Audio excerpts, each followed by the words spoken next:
Gracias. Muy buenos días. Gracias, Iglesia Rey de Reyes. Gracias, Pastor, por recibirnos, por darnos la oportunidad de compartir este fin de semana. Gracias por todo lo que han hecho. Reciban un saludo, Iglesia Rey de Reyes, de la Iglesia Bíblica Torrefuerte en la ciudad de Puebla. Estamos, como bien decía el Pastor Kenton, en la zona conurbada. Ya no sabes dónde acaba Puebla y dónde empieza Cholula, como aquí.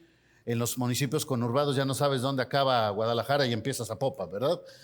Así estamos más o menos.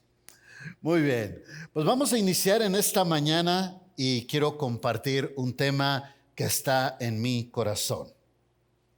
Quiero hablarles de un tema que se llama Echando Raíces en la Familia. ¿Qué función básica tiene una raíz? Bueno, podemos pensar en 4 funciones básicas. Primero, las raíces sirven para absorber los nutrientes de la tierra. También sirven para fijar la planta al piso. Es una estrategia de anclaje hacia el piso. Tercero, deben de conducir los nutrientes desde la tierra hacia el resto del árbol. Y por supuesto también son un almacén de alimento. Entonces, la razón es obvia. La planta será tan fuerte en la medida que lo sean sus raíces. Al respecto, un árbol adulto puede medir hasta 15 metros. Algunos estudiosos estiman que puede haber raíces que representan el 60% del volumen de un árbol. Pero hay un árbol particularmente que me llamó la atención. Su apariencia puede ser de alrededor de 10 metros de altura, pero habita en zonas desérticas, en las zonas áridas de Sudáfrica, y sus raíces se han documentado de alrededor de 68 metros de profundidad. Hablamos de la raíz y lo que provee al árbol, pero de aquí extraemos un principio. Las raíces son tan fuertes en la proporción de la adversidad que presente cada árbol. Entre más adverso sea el terreno, más profunda será la raíz. Y espiritualmente sucede de la misma forma. Usaremos este ejemplo para ilustrar cómo funciona la vida espiritual en el entorno de la familia. Echando raíces en la familia. Permítame seguir usando la analogía. El árbol del cual hablamos hoy se llama familia y será tan fuerte y estable en la medida en que lo sean sus raíces. La familia está preparada para enfrentar adversidades y en la misma proporción lo será si son fuertes sus raíces. Lamentablemente conozco familias en el área de la consejería que se mueren de la nada. De un vientecito son arrancadas de raíz y con algo ligero pierden hasta lo más hermoso. Un poco de adversidad, un poco de problemas es suficiente para destruirles por completos. Recordemos que la familia es el proyecto por excelencia de Dios. Antes de pensar Dios en iglesia, pensó en familia. Y a través de la familia es que se construyen las iglesias. De manera tal que cuando una familia es afectada, se afectan hogares, se afectan iglesias, se afectan sociedades completas. Cuando la familia es afectada, se atenta contra la raza humana. ¿Cómo creamos raíces fuertes en la familia? ¿Cómo le hacemos para fortalecerlas? ¿Qué cosas prácticas podemos hacer?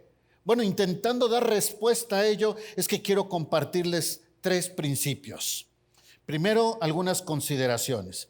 Este mensaje puede ser una serie de mensajes de lo cual podríamos hablar. Podríamos hablar muchísimo al respecto. Así es que solo mencionaré algunos consejos útiles para nuestro contexto. Y segundo, no estoy pensando en ningún modelo de familia. Hoy tenemos que hacer esa aclaración, porque antes teníamos una idea muy clara del concepto de familia. No es si es familia nuclear, no es si es familia extendida, no es si es familia en el modo original o si es una familia que se ha tenido que adaptar por las circunstancias. Aquellas familias que son monoparentales, aquellas familias que se unen 2 o 3 generaciones. Esa es tu familia. En el contexto en el que estés, en la dinámica que tengas que estar viviendo esta realidad, esa es tu familia. Cuando pienses en las aplicaciones, imagínate eso en tu propio contexto. Bien, entremos entonces. Para ilustrar lo que debe de ser la familia, quiero que recuerdes 3 principios. Primero, recuerda la letra E, porque las 3 van a empezar con la misma letra. Recuerda lo que es la familia. La primera E es de lo que es la familia. Hay muchas definiciones de familia. Encontré una en la biblioteca del siglo XXI, es decir, en Google, que dice lo siguiente. Junté 2 o 3. Grupo de personas que convive y tiene un proyecto de vida en común. Se constituye la unidad social mínima de las personas. Puedes estar de acuerdo o no con esta declaración. El punto es que por excelencia, la familia debiera de ser el lugar a donde perteneces. Es a donde perteneces. Si en algún momento quisieras pensar en un contexto en el cual eres identificado, la familia debiera de ser la respuesta. Es el lugar donde se puede anhelar la máxima expresión de identidad, pertenencia y aceptación. El Señor nos ilustra este concepto en su máxima expresión en el núcleo de la familia, es decir, el matrimonio. Usa la frase, ya no son 2, sino una sola carne. En Génesis capítulo 2. Con ello quiere ilustrar el grado de intimidad que puede considerarse en una familia. A Adán le llama a varona a su mujer, haciendo referencia a que fue tomada de él mismo. Y si esto es claro en un contexto de matrimonio, imagínese lo que representa en el contexto los hijos. Cuando tú estás en familia, no buscas ser aceptado. Es algo que se asume por descontado, porque no es a quien amas, sino es parte de ti mismo. Entonces se acepta cada uno como es, independientemente de las circunstancias. Puede gustarte o no alguna parte de tu cuerpo, pero no la quitas de ti, ¿o sí? No la quitas. Al contrario, te adaptas para vivir con ello. Es el lugar donde realmente faltas cuando no estás. Es el entorno donde te identificas en automático. ¿Esto quiere decir que aceptas incondicionalmente a cualquier miembro de tu familia? Claro que no. Claro que no. Sobre todo cuando estamos en etapas formativas. Pero hay una gran diferencia entre lo que eres y lo que haces. Son 2 cosas completamente diferentes y una no debiera condicionar a la otra. ¿Cuántos de nosotros hemos escuchado o en algún momento dijimos esta frase a nuestros hijos? Ya no te quiero porque te portas mal. Entonces estaríamos condicionando el afecto a nuestros hijos por su conducta. Y mi hijo debiera de saber que independientemente de cómo se porta, es mi hijo y lo amo por lo que es, no por lo que hace.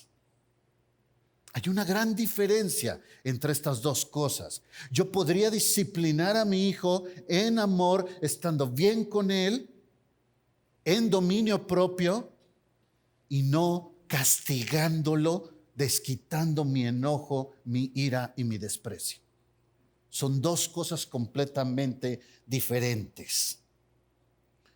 Ahora, si dicho proceder es nocivo para el resto de los miembros, por supuesto, tenemos una fidelidad mayor, que es nuestra identidad espiritual.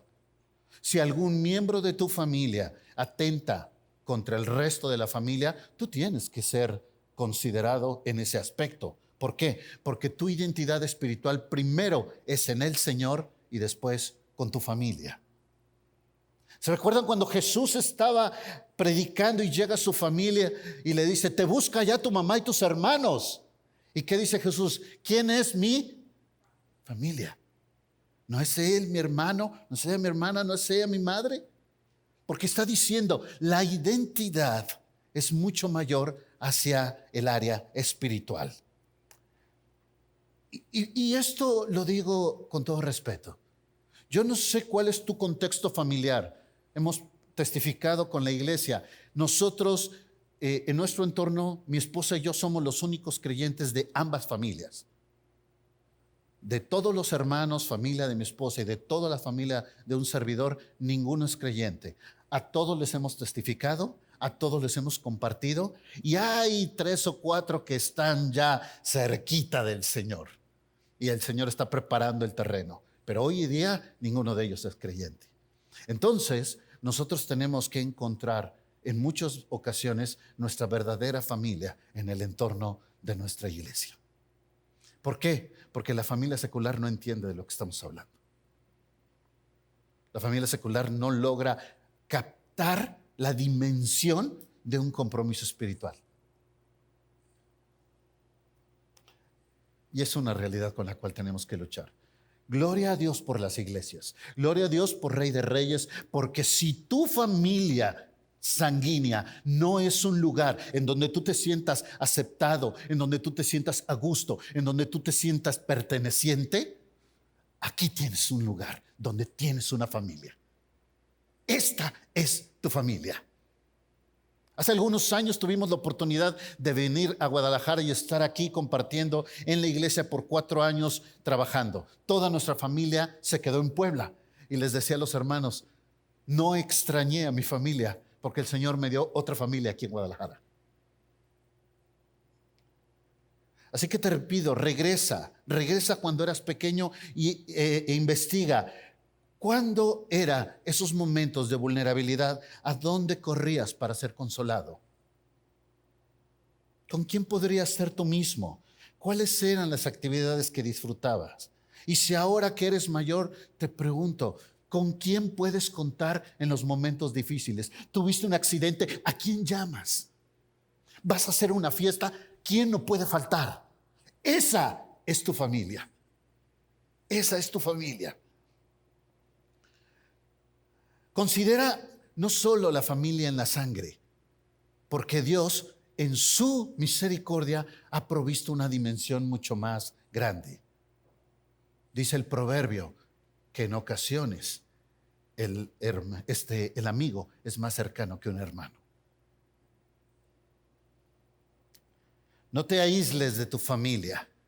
Y si no tienes familia, bienvenido a la familia espiritual.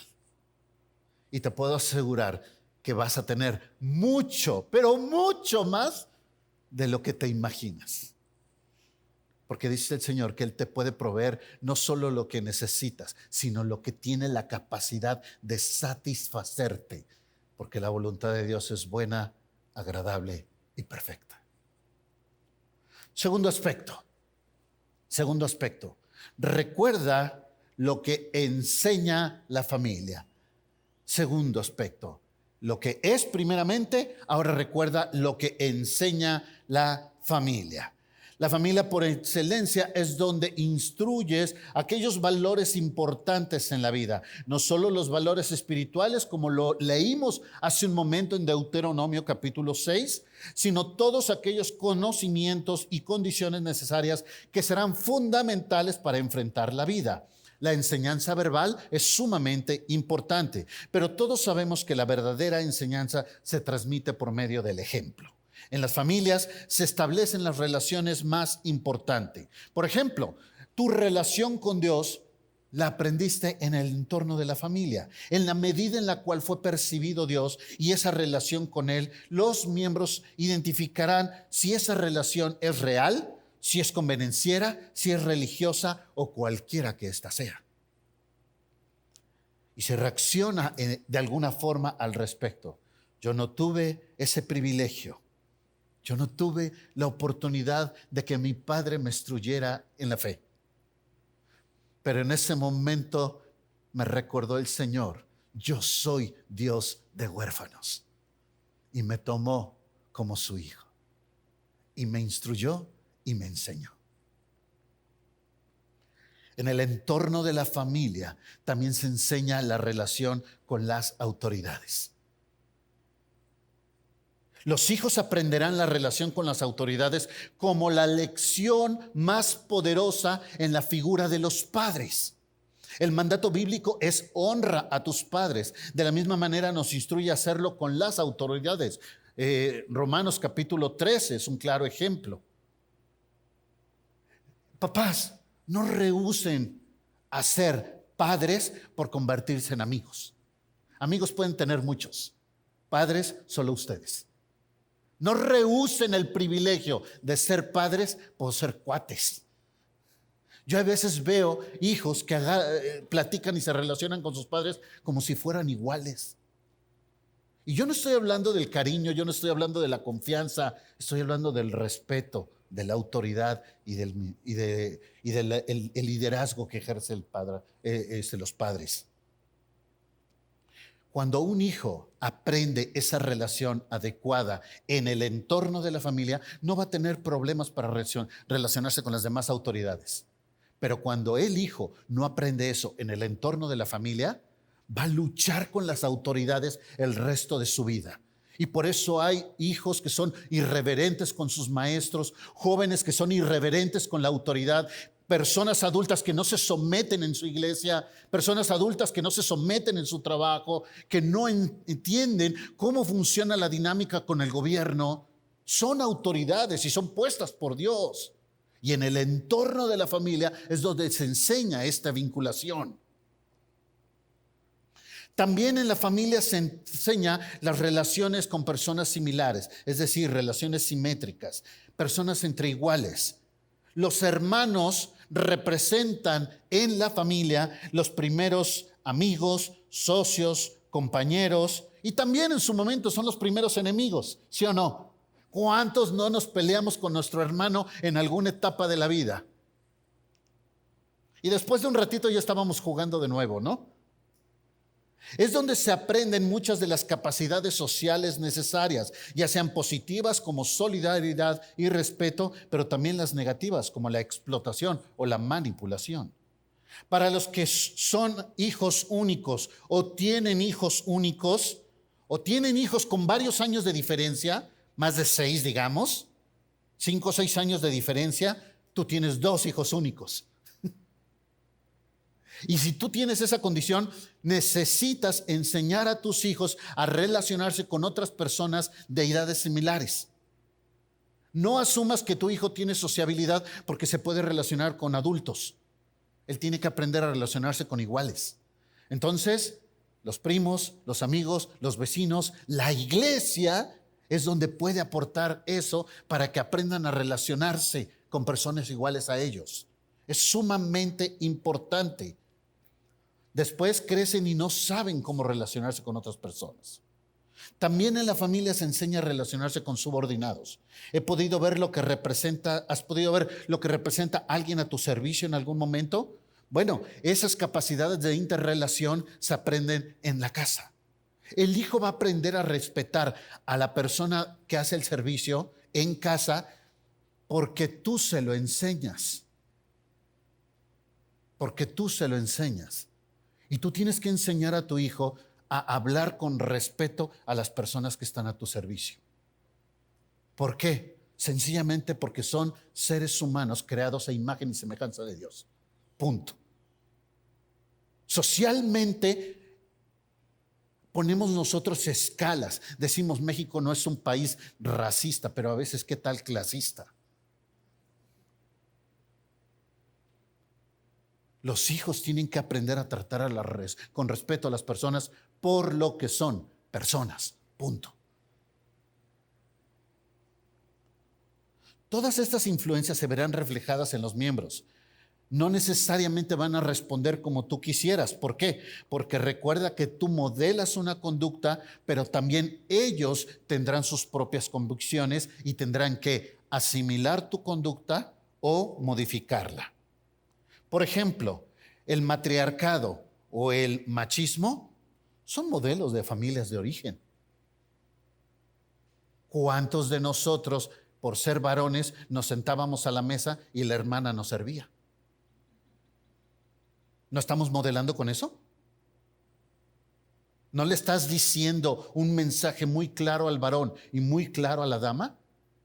¿Tú estás para servir a los hombres? ¿Tú estás para ser servido? ¿En dónde surgen los machistas del siglo XXI? Bueno, en nosotros que los instruimos. Conozco a personas menores de 20 años que cosifican al sexo opuesto. Es decir, lo ven como instrumentos para satisfacción, para utilizar, para manipular. El término cosificar es que ni siquiera le dan el valor de dignidad como persona. Son cosas que pueden usar.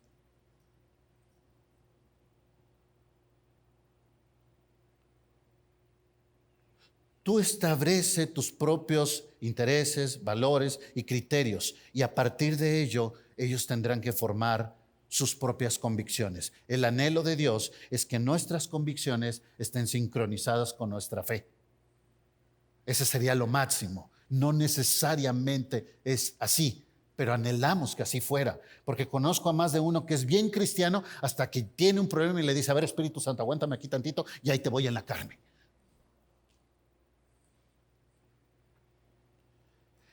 Recuerda lo que es la familia. Recuerda lo que enseña la familia.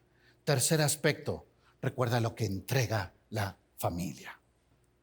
Cuando hablamos de aquello que entrega la familia, es el resultado de lo que es y de lo que enseña. Su influencia es integral, es decir, holística, ya que la influencia ofrece los elementos para poder fortalecernos de manera física, mental, emocional, espiritual, en todos los aspectos. La carta a los Efesios, en los capítulos 5 y 6, el apóstol Pablo da instrucciones de la dinámica de matrimonio y de la familia. Habla de elementos que podemos considerar: sustentar, cuidar, someterse, amar, instruir, obedecer, honrar, disciplinar, amonestar. Ahí están los principios. Ustedes los conocen, porque siempre hablamos de provisión, ¿no? Pero no solo es provisión económica. La provisión económica se entiende por automático que debiera de ser la responsabilidad. Independientemente si estás o no con tus hijos, tu responsabilidad son tus hijos. A veces me da tristeza ver a cristianos que dicen: le gané el juicio, no le voy a dar pensión a los hijos. ¿Estás orgulloso de eso? Son tus hijos. Eres responsable. Eres responsable hasta por el impacto que representa tus malas decisiones. La familia tiene que proveer, pero también tiene que proteger. Y cuando hablamos de proteger, hablamos de todas aquellas influencias y entornos que pudieran afectar a la familia. Personas, relaciones, influencias, peligros, amenazas. Decimos: ¿están a salvo? ¿Están a salvo en su recámara con internet y un dispositivo electrónico? ¿Seguro que están a salvo? ¿Crees que están a salvo? Asegúrate que lo están. ¿Y cómo? Asegúrate de tener contacto con lo que hace. Consejo, papás, si son menores, mínimo primarios, no pongas en sus manos un dispositivo electrónico en su recámara. No le des una tableta, un iPad, un teléfono para que se vaya a su recámara. Lo vas a destruir. No tienen la capacidad para entender lo que está pasando. Sé que la tecnología es obligada al día de hoy, pero también es obligada el hecho de que nosotros cuidemos y protejamos a nuestros hijos. Cada uno de nosotros tenemos que honrar estas cosas. Tú tienes la obligación de proveer en todos los sentidos y proteger en todos los sentidos. Dice Efesios 5:29, porque nadie aborrece su propio cuerpo, sino que lo sustenta y lo cuida. Protección, provisión. Dos aspectos fundamentales para entender en el contexto de la familia. Así que celebra las victorias de la familia. Acompaña en los momentos de prueba. En la familia es el primer lugar donde se modela aspectos espirituales. La familia es donde se aprende a apoyar o a servir a otros. Una familia que ofrece aquello para lo cual es diseñada, ofrece un entorno donde se pueden desarrollar personas con identidad propia. Cuando no tienen identidad propia, van buscando a un entorno con toda la hambre aquello que les pueda proveer identidad. Decía el día de ayer en el retiro de matrimonios. Es triste cuando jovencitas que tienen figuras paternas ausentes o distantes van buscando esa figura paterna en el primer novio que se les atraviesa. ¿Por qué? Porque tú como papá no estás haciendo tu labor y estás aventando a tus propios hijos a los brazos de alguien que le va a lastimar. Es tu responsabilidad. Dios te pedirá cuentas por ello. Las personas que entienden cómo relacionarse adecuadamente no usan al sexo opuesto.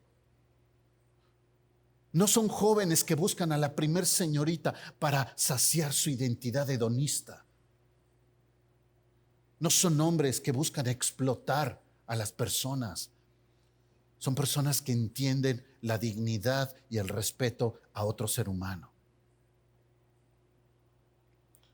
Son personas que pueden identificar relaciones nocivas o peligrosas y huir de ellas. Recuerdo que en una ocasión se nos infiltró en la iglesia una chica con tendencias lesbianas. Resulta que la mamá la encontró con la novia y entonces dijo: de castigo te vas a la iglesia. La señora ni de la iglesia era. Entonces nos lleva la señorita a la iglesia y se empieza a congregar. Doy gracias a Dios que se me fijó en una chica de una familia estable, porque la pudimos identificar y pudimos protegerla. Y pudimos ayudar a la señorita. Pero si hubiera tomado a una chica con una identidad vulnerable o con una familia inestable, no sabríamos el resultado. Es una realidad que tenemos. ¿Hay una garantía? Claro que no, no es fórmula. No es una fórmula, pero podrá ayudar mucho entre más profunda sea la raíz. Puede ser que has encontrado elementos acerca de la familia donde tú dices: lo estoy haciendo bien, qué bueno, te felicito, gloria a Dios. Pero podría ser que alguna de las cosas que he mencionado te está llamando, te está saltando. Bueno, entonces lo que te invito es que a partir de ahí empieces a pensar: ¿qué podríamos hacer para hacer alguna diferencia? ¿Qué podríamos hacer para hacer un cambio en lo que es mi familia, en lo que enseña mi familia y en lo que entrega mi familia? Así que celebra las cosas que son bellas en tu familia, los triunfos, los logros. Medita en aquellas que no están funcionando. No tengas miedo al cambio. Se vale cambiar. Si no está funcionando, cambia, y cambia cuantas veces sea necesario con el propósito de lograr el beneficio. Porque si tú no lo haces, va a venir el huracán y te va a destruir. El año pasado, a finales de año, estuve en Cancún por un asunto de trabajo. Una semana después del huracán, y tú ibas pasando por las calles y veías los árboles arrancados literalmente del piso, tirados fuera todas las raíces y secándose. Lamentablemente, a veces así veo a las familias. No dejes que te destruyan a tu familia. En el poder de Dios, lucha por ella. Oremos. Padre, gracias por este tiempo. Gracias por tu palabra. Te ruego, Dios, tú ministres a tu congregación de acuerdo al propósito. Espíritu de Dios, ministra en cada hogar, en cada varón, en cada dama que está aquí presente, y haz pertinente el mensaje de acuerdo a su necesidad. Los ponemos en tus manos, en el nombre de Cristo Jesús. Amén. Dios les bendiga.